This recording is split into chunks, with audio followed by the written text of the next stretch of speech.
when a murder is discovered. When they took Sadie out of the water with a rock tied to her foot with a pillowcase and no top and wearing only panties, I mean, you can't unsee that. And I watched some officers crying that day. It doesn't just destroy one life. I truly thought, okay, this cannot happen. This entire family. You're talking grandmother, mother, kids, 3 generations. It tears communities apart.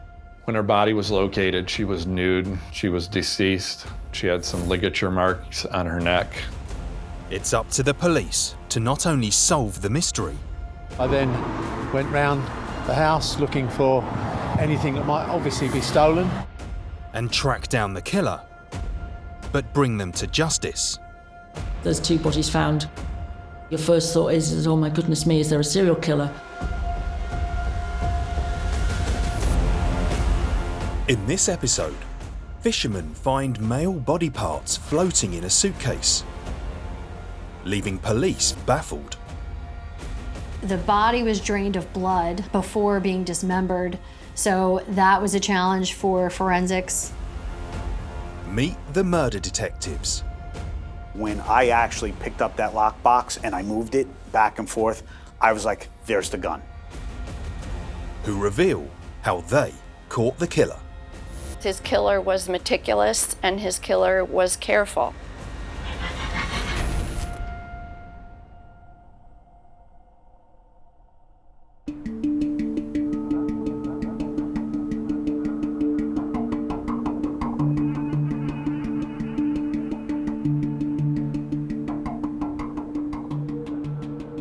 In September 2004, New Jersey prosecutor Patty Prezioso took on an unusual case.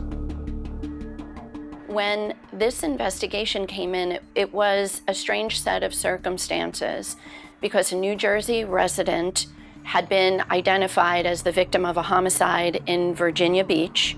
My first thoughts about the case was, wow, this looks like, someone went through a lot of trouble to kill this man.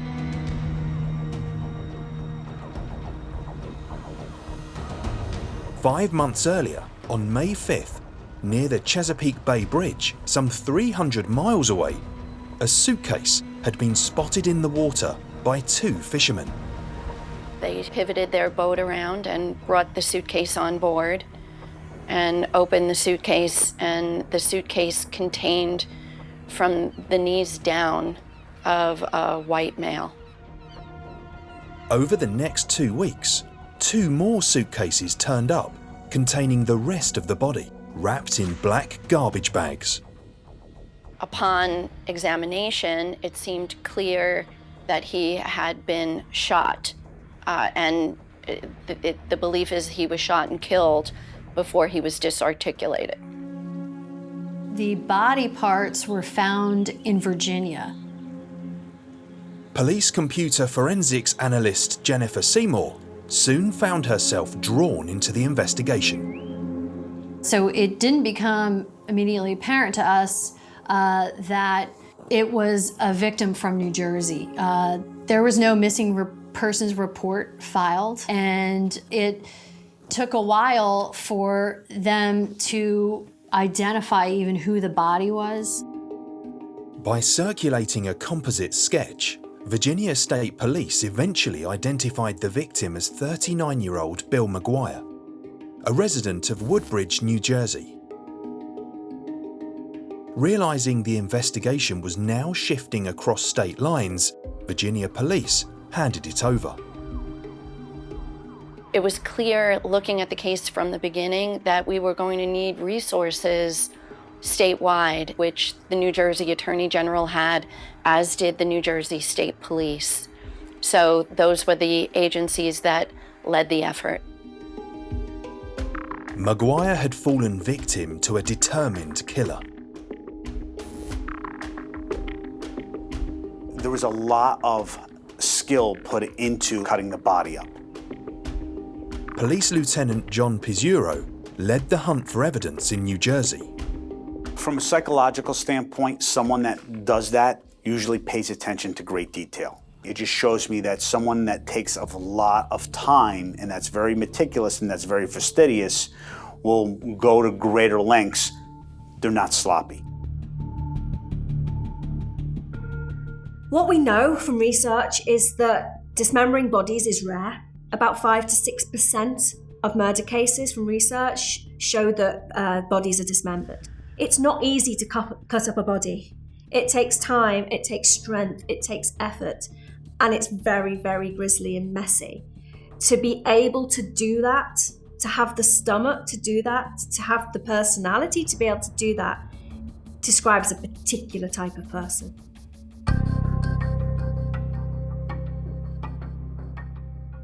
Because it was so unusual, the case quickly caught the eye of a local reporter, Ken Serrano.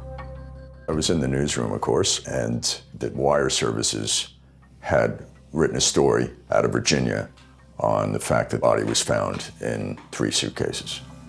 I said to myself, this is going to be a big story and a long story. And I was right.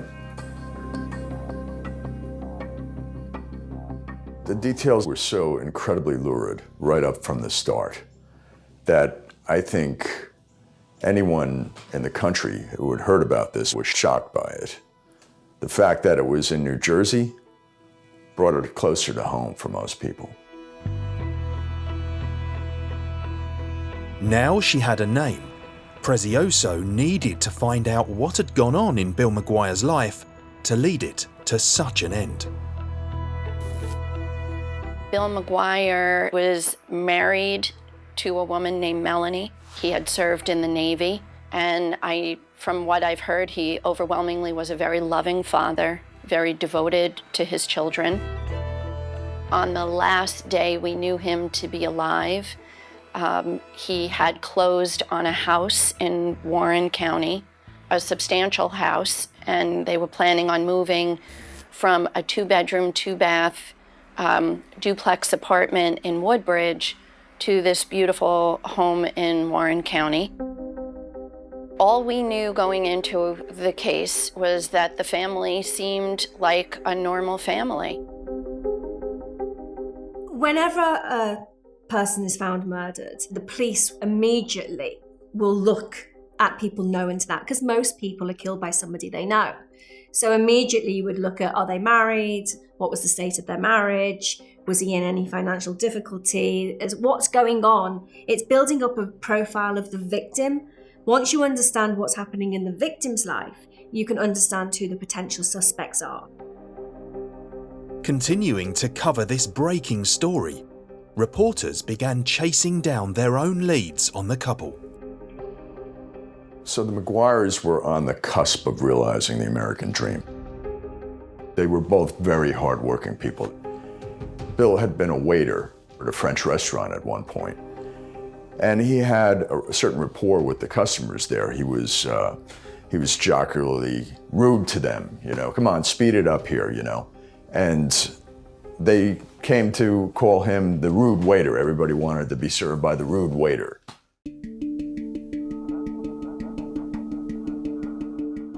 He had gone to school at New Jersey Institute of Technology and eventually got a job there, $65,000 a year technology job there. Melanie McGuire was a highly regarded fertility nurse, known for her compassion and for her dedication. Some of her patients would call her the mother whisperer. She did not grow up with great affluence. She really got ahead in life with her own grit and determination. She went to nursing school to become a nurse and went into a very lucrative part of the business after getting out. But when Virginia police broke the news of Bill's death to Melanie, her reaction was strange. The Virginia Beach detectives came up to New Jersey the very beginning of June, and it was on approximately June 2nd that they met and took a statement from Melanie at her attorney's office. It wasn't much of a statement. They weren't allowed to ask many questions.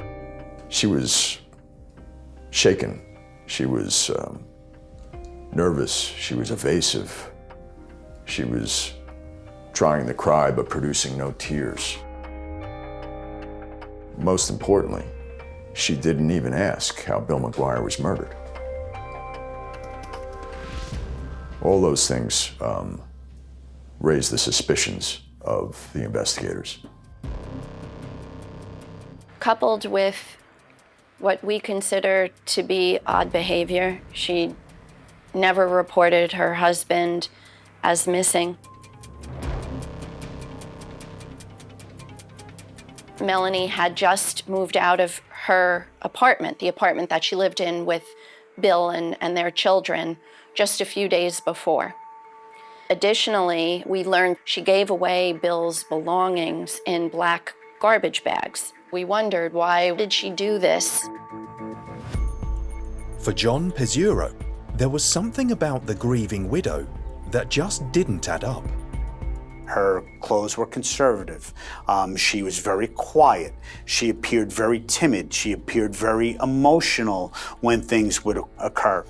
And the interesting thing was that no matter how much she was dressed up and she acted demure, that her voice and her tone belied her appearance. And then, reporters discovered something shocking about the state of Bill and Melanie's marriage. One of the things we found out was that she filed for divorce a day or two after he went missing. When the divorce papers were found, that's when the story really got broken open. That's when things really got intense.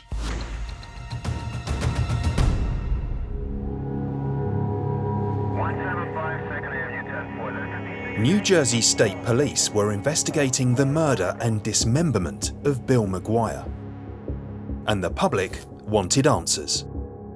One of the things they had to contend with was the fact that there was still a killer out there. I mean, the mere fact that a man was found in 3 suitcases was just brutally alarming to people.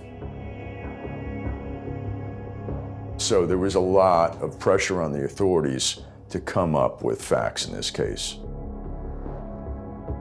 The spotlight was beginning to focus on Bill's widow, Melanie.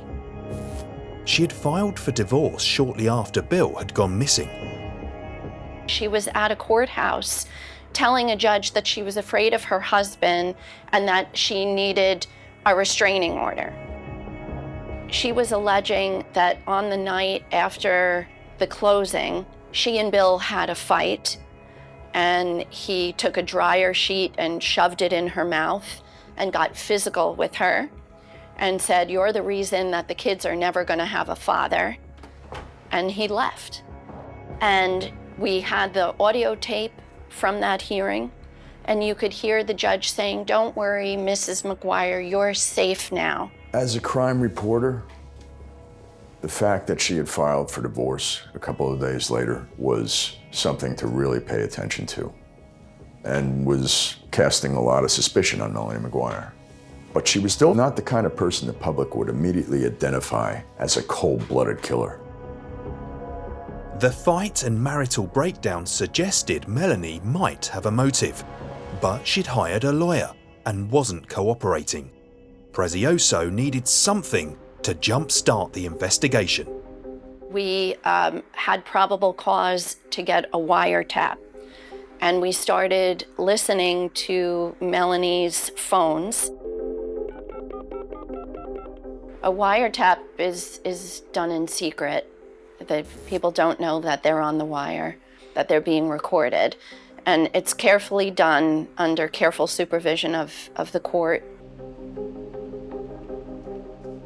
At that time, I was in charge of the wiretap portion of this investigation, meaning I got to listen to every phone conversations that she had during that wiretap portion. Police Lieutenant John Pizzuro had had experience of running wiretaps in organised crime cases. Wiretaps are very manpower intensive. It takes a lot of resources because you're sitting there listening. And what you're doing is you're getting a snapshot into someone's life. I'm listening to tone of voice, voice inflections. A lot of people communicate a little differently, but sometimes it's not what you say, but it's how you say it. And the tone sometimes tells us the truth, even though when the words don't. The electronic surveillance quickly revealed something sensational. We learned during the course of the investigation that the defendant had been having a relationship with one of her work colleagues, Dr. Bradley Miller. He bought her lunch one day, and that had a huge impact on her. And they worked closely together for some of their patients. I believe her affair started initially when she was 38 weeks pregnant with her second child. So normally people have affairs all the time, but I haven't seen too many cases where it starts when you're that pregnant. She was in an office with Bradley Miller. He started massaging her back. Here's a woman who is very pregnant. And that bit of affection turned into, well, you can imagine. Police soon persuaded the doctor to cooperate in secret with the investigation. Bradley Miller wasn't hard to recruit, especially when we showed up at his doorstep and we spoke to his wife. Ultimately, people that cooperate have a lot to lose. I mean, when you're talking about a marriage and you're talking about a practice, and you're talking about your doctor's license, there is a lot of motivation for him to cooperate. Melanie's phone calls with Miller revealed strange goings-on in the hours following Bill's disappearance. Bill McGuire's car was recovered in Atlantic City.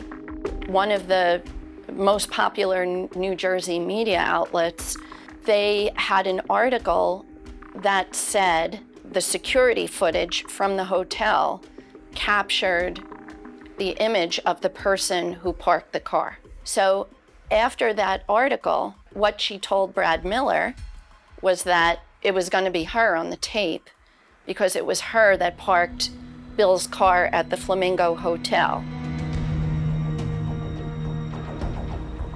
Melanie McGuire told Bradley Miller that she had driven down to Atlantic City to find Bill's car, found it at the Taj Mahal, and moved it to the Flamingo Hotel to get back at him. Then, she said, she was tired, so she took a cab to Woodbridge, which is 103 miles away, got some sleep, and returned with another cab to get her car. Now, Atlantic City is huge, and at the large casinos, most of them have parking decks that are so tremendously large that even if somebody is trying to remember where they parked their car, it's challenging. So the idea that she went to Atlantic City, not knowing where he was, and just happened to find his car and move it to the Flamingo Hotel is ludicrous. Atlantic City wasn't Melanie's only destination in the nights following Bill's disappearance. In a captured call with Dr. Miller, Melanie explained that in the early morning hours of May 4th, 2004, that she was in Delaware furniture shopping. I've lived in New Jersey for a long time. I never heard of anything about furniture shopping in Delaware being a thing, but perhaps it is. Melanie's toll transponder pinpointed her just after midnight on a route that leads through Delaware to Chesapeake Bay. For some reason, Melanie thought we knew that she was on the Delaware Memorial Bridge that morning, but it just does not seem like an opportune time to go furniture shopping. The first suitcase containing Bill's legs was found in the waters of the bay the day after Melanie had been on the bridge. So far, police had focused solely on Melanie, but her odd behaviour and conflicting accounts of her movements were not in themselves proof of guilt. At that time, we only had circumstantial evidence. We had a lot of circumstantial evidence, but we were still looking for that direct evidence or that smoking gun, if you will. it was time to up the ante. One of the things that I've noticed very early on is that during wiretap, stress impacts people differently. So if I wiretapped your phone and I interviewed your best friend, I know from a human nature standpoint is that the stress is going to cause you to talk to that individual.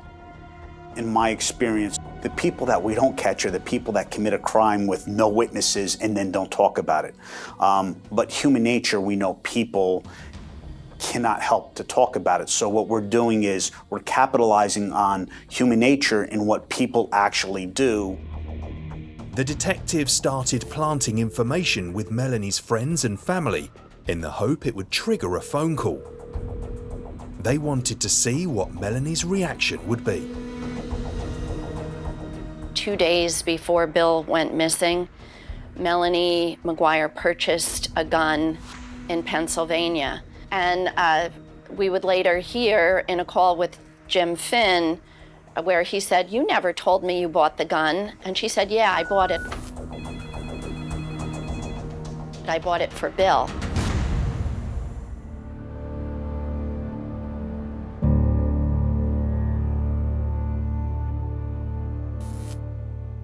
Young nurse and mother of two, Melanie McGuire, was the unlikely prime suspect in the murder and dismemberment of her husband, Bill. Melanie became a suspect after some very significant evidence was recovered. A wiretap had caught Melanie talking with a friend named Jim Finn about buying a gun. James Finn was a nursing school classmate of Melanie McGuire's and a gun enthusiast. They had a friendship, but it became pretty clear along the way that James Finn was romantically interested in Melanie McGuire. From that conversation, we learned that 2 days before Bill went missing, Melanie McGuire purchased a gun in Pennsylvania using an identification that had a false address for her on it, purporting to make her a Pennsylvania resident. The reason that's important is in Pennsylvania back in 2004, when she purchased it with valid identification, she was able to go into a gun shop and leave with the weapon, which is precisely what she did. Gun records showed that Melanie had used an old driver's license with her aunt's address on it to make the purchase. She bought a Taurus handgun, 38 caliber handgun, and she purchased one other thing at the gun shop, which was wad cutter bullets, which is what the projectiles were that were recovered from the deceased. Wad cutter bullets are distinctive for their flat tips. They have less recoil and are used primarily for target practice. It's something that someone without knowledge of guns would have picked up inadvertently. The fact that she bought wad cutter bullets and wad cutter bullets were found among the remains was pretty damning. On the wiretap, Melanie made what sounded like an admission of guilt. Jim Finn said, "You never told me you bought the gun." And she said, "Yeah, I bought it for Bill."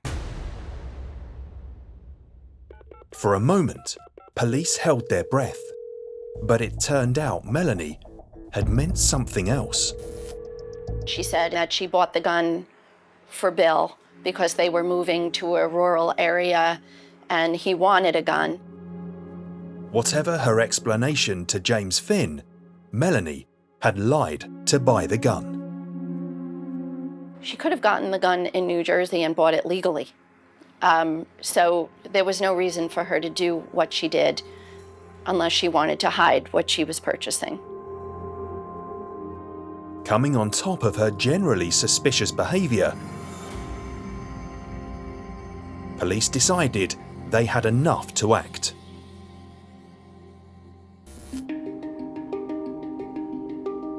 And this is where we conducted a search warrant for Melanie McGuire. This is also where I followed her from the day of the arrest. Lieutenant Pizzuro was tasked with bringing Melanie in on a charge of first-degree murder. By now, she had moved into a new house 40 miles south of Woodbridge in the town of Brick. This is what you would see in a regular residential neighborhood in America. But what you don't realize is that in a neighborhood like this, that your next-door neighbor could be a murderer. Melanie's daily routine included dropping her children at daycare on her way to work. We wanted to make sure her children were in a safe environment where they weren't traumatized by their mother being arrested. So my job was to follow her on her way up to the daycare.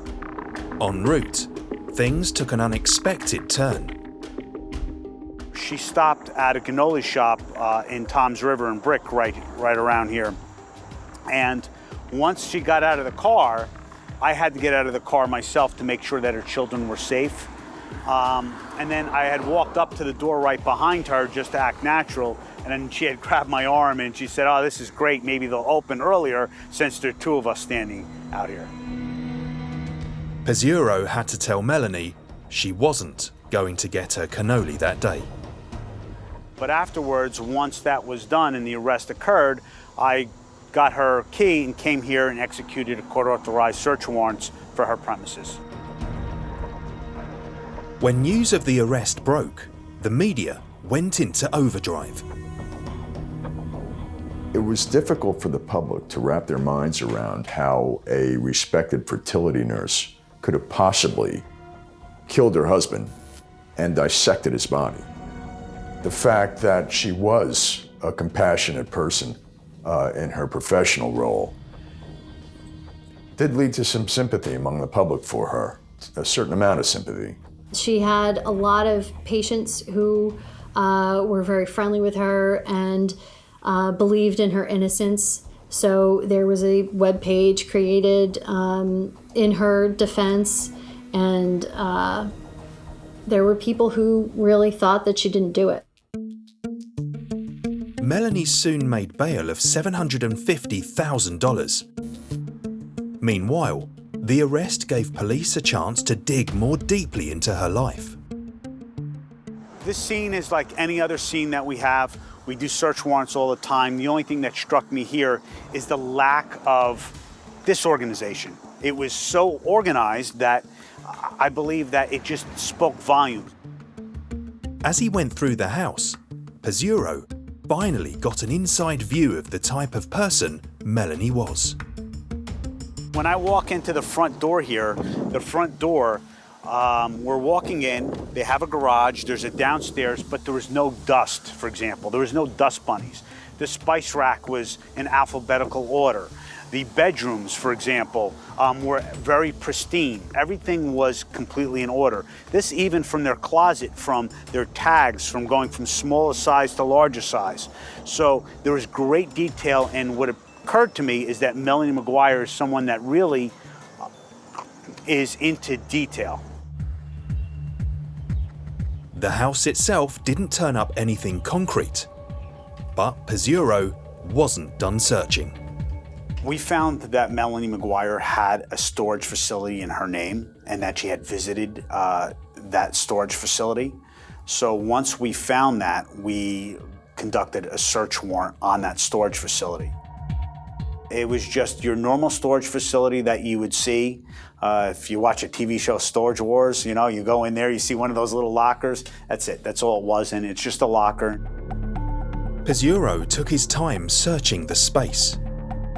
My process when I do any search warrant is just being systematic. So I start at the left, go all the way to the back, go through the end, and then go all the way to the right. This way I don't miss anything.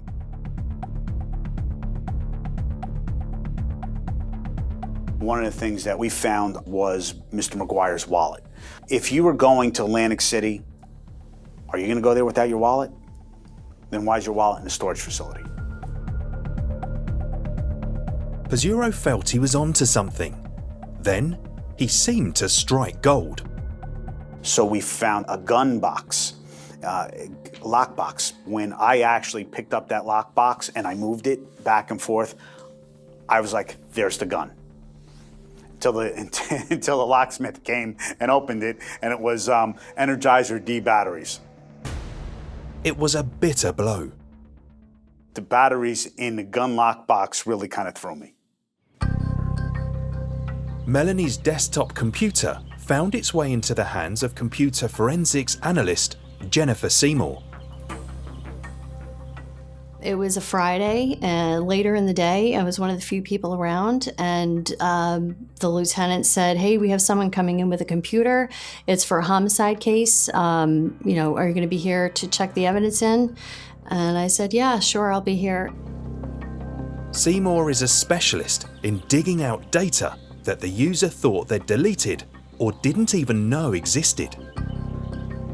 Computer forensics begins with removing the hard drive from the actual computer and creating a forensic image, which means we copy every bit and byte from the beginning to the end of the drive, including all the operating system files, stored files and photos, internet artifacts, and deleted hidden information. And then we use specialized software tools to be able to search, review, and find information related to our investigations. Seymour focused first on Melanie's internet browsing history. You can almost tell what someone's thinking by looking at what they're searching on the internet for. So we just wanted to kind of take a look at the digital evidence and see if there was anything that could tie together other pieces of evidence. And I started to find things like how to commit murder. There was a search for how to buy a gun in Pennsylvania, and a search for chloral hydrate, which is a sedative. So the information I found wasn't deleted, but it wasn't anything saved by the user. It's more likely something the user doesn't even know is being generated behind the scenes. Police began theorizing that Melanie had sedated Bill before shooting him. After we saw the computer searches, we were able to hone in on, what is chloral hydrate? And chloral hydrate is a sedative. There's a very old-time term called a Mickey fin, slipping someone a Mickey. That's putting chloral hydrate in alcohol. Now, what's significant about that is there was a syringe that was found in the glove compartment of Bill's car. And inside the car, on the passenger side, there was a vial of what was later learned to be chloral hydrate. Things didn't look good for Melanie McGuire. The detectives, more and more, it seemed like every person they talked to, every piece of evidence we had, the evidence was piling up against Melanie. It started to look like all of our findings thus far were really pointing in one direction. But then, out of the blue, detectives received an anonymous letter containing a sensational allegation. It said that Billy McGuire owed some very dangerous people money. So there was a claim that he wanted to buy a gun to protect himself because he owed someone money from a gambling debt. If what the letter said was true, then maybe Melanie McGuire was innocent after all.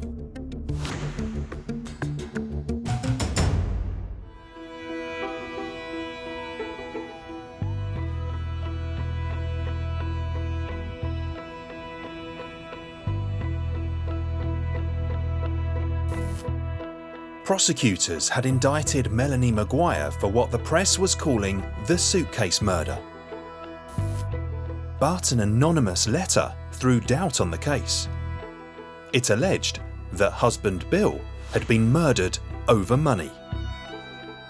Well, there was a rumor that William McGuire was a gambler and that he had gotten in trouble over gambling debts.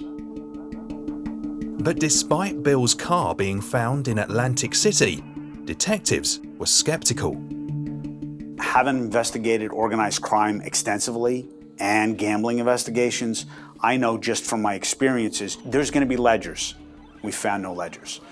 There's going to be gambling sheets. There was no gambling sheets. We found no evidence whatsoever that Mr. McGuire was involved in gambling. The idea that Bill had fallen foul of the mob in Atlantic City didn't seem to fit their MO. Usually they're not going to murder someone for gambling debts because then they're not going to get their money. Melanie, meanwhile, seemed to have had a much stronger motive. Melanie McGuire, the fact that she was having an affair with a man, she wants to divorce her husband but doesn't want to pay for it. And then she alleges domestic abuse. So she wanted rid of him, but she didn't want to go through the expense and the fighting that would have been involved. She just wanted him gone from her life. Police refocused their attention on Melanie McGuire. By now, the team had amassed a body of circumstantial evidence. There were the conversations on the wiretaps. Very early on in the course of wiretapping these phone calls, they learned about this relationship Melanie McGuire was having with Bradley Miller. The suspicious internet searches. I've looked at a lot of computers. I've even looked at other computers for other murder cases, and none of them ever had a search for how to commit murder. And toll charges that placed her on the road to the area where the body was found. Later that day, she called Easy Pass, and she asked that 2 charges be removed from her Easy Pass. And they said, no, your transponder was in that toll gate. We're not taking them off. The most damning evidence of all, Melanie's purchase of a gun and the same kind of bullets found in the body. The gun shop owner said that he remembered her specifically because he'd never sold a gun to a nurse. But the prosecution still needed something to put the verdict beyond doubt. Patty Prezioso reviewed her notes, trying to see if Melanie had made a slip-up. When Virginia Beach came up and did their preliminary work at the very beginning of June 2004, when they found out she had moved out of the apartment and given away Bill's things, they traced it to the person that she had given the things to, and thankfully Bill's clothing and belongings were still in those trash bags. Bill's body parts had also been wrapped in black garbage bags. What if they matched? We had a chemical analysis done by an expert. He did 4 different tests on them and was able to say that the bags, the materials that are in them, would have been made basically from the same box of recycled polyethylene, which means they were manufactured very close in time. Prezioso needed to prove the bags had come from the same roll. We had to learn about how garbage bags are manufactured. And basically, there's what looks like a metal pot that melts these pellets, and air is blown up, and the air causes the plastic to go up in like a plastic cylinder, and it's cut into bags. Because it's metal on plastic, there's markings. Physically looking at the bags, you could see striations in the bags. And on comparison, the trash bags that Melanie McGuire used to give away her husband's belongings matched the trash bags that the body parts were in the suitcases. Prezioso was ready. On March 5th, 2007, the case finally came to court. When the trial began in 2007, people were calling it the trial of the century. It had infidelity, it had sex, there was a doctor, there was a nurse involved. There was the incredibly gruesome murder of Bill McGuire and the desecration of his remains. And those are details that the public easily fixates on. But also, there was these two impressions of Melanie McGuire that came out at the trial that also spurred the public's interest in that case. How could someone so compassionate do this? There was so many distractions in that courtroom. Every day the gallery was filled, was standing room only with a line out the door, and there were the cameras.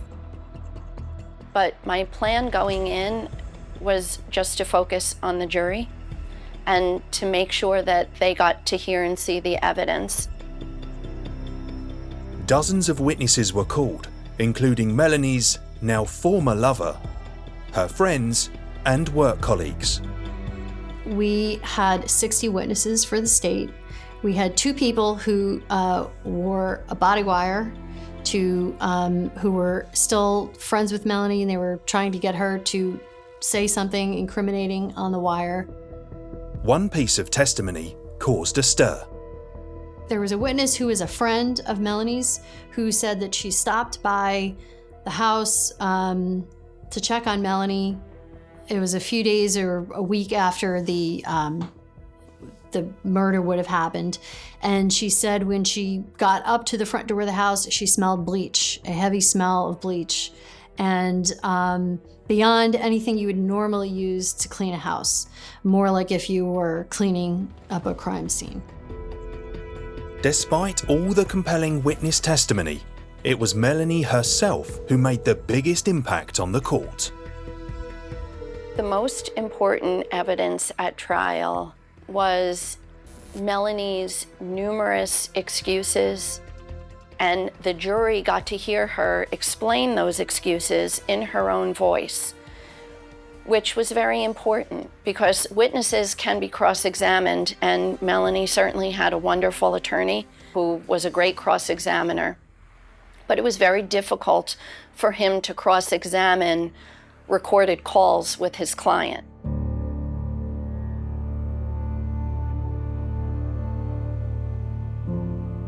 On April 23rd, almost 3 years after Bill's disappearance, Melanie was found guilty of first-degree murder, desecration of human remains, and perjury.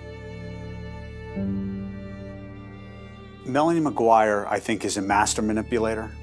Obviously, she was able to get Bradley Miller to have an affair with her. She was able to get Jim Finn to stay close. She had a unique ability to spin the story for her way to get other people to do the things that she wanted to do. It just didn't work for Bill McGuire. I think when people have limited knowledge of someone's life, and they have a good experience with them, then they can't believe that allegations like this could be possible. But everyone related to this trial on the state side, we got to see Melanie's life inside and out. We had a very different picture of Melanie McGuire than her patients did. And not everyone is as they appear. We're still talking about this murder 16 years after it happened. Part of the reason for that, I think, is that it was a circumstantial case. There was an element of mystery, and I think that element of mystery, even though the evidence against Melanie McGuire was overwhelming, that element of mystery continues to fascinate the public. I have to say that I think if Melanie was a man, I don't know that we would be seeing the same interest. And yet the whole, I'm a small person, I couldn't have done this, it seems to still carry on today. I think that this defendant is manipulative. I have no doubt that the correct killer is in jail and that justice was done.